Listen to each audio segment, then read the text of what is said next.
jaaladha Allah siin jaaladha Allah siin jaaladha Allah jaalaltiite Allahu qalbiiti yaseente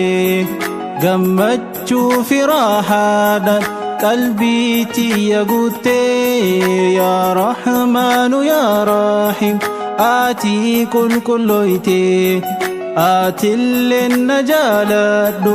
yaa Rabbi ol taate yaa Mawlaana hedduu si jaalanna yaa Rabbana siin gargaarsifanna suuma qabna nusuma irkanna Rahmanni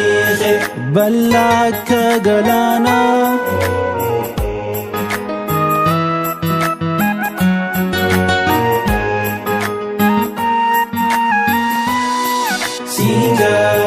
siin jaaladha Allah siin jaaladha Allah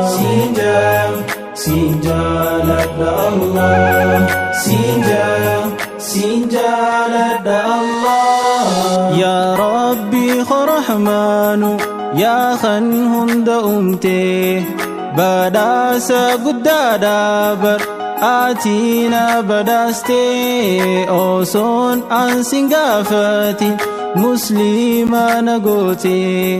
himamteetu waan dhumtu waan akkananiite yaa Wahhaabu si kadhee hin dhaabu yaa Tawwaabu shakkii takkan qabu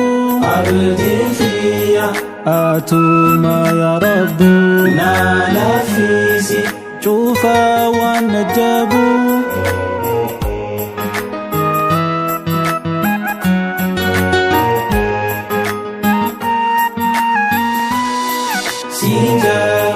siin jaaladha Allah siin jaaladha Allah siin jaaladha Allah siin jaaladha Allah yaa Rabbi khani yoomu si malee hin fadhu diiliitti yanaaf dhiisi antani si khaddu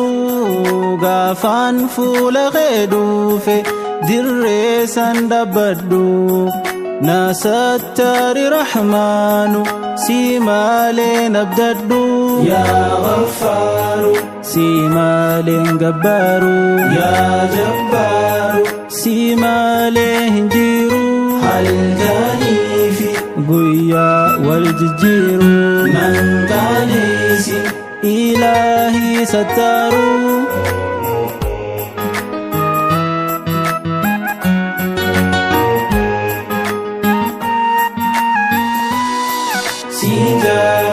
siin jaaladha Allah siin jaaladha Allah siin jaaladha Allah siin jaaladha Allah siin jaaladha Allah siin jaaladha siin jaaladha siin jaaladha siin jaaladha Allah siin jaaladha siin jaaladha siin jaaladha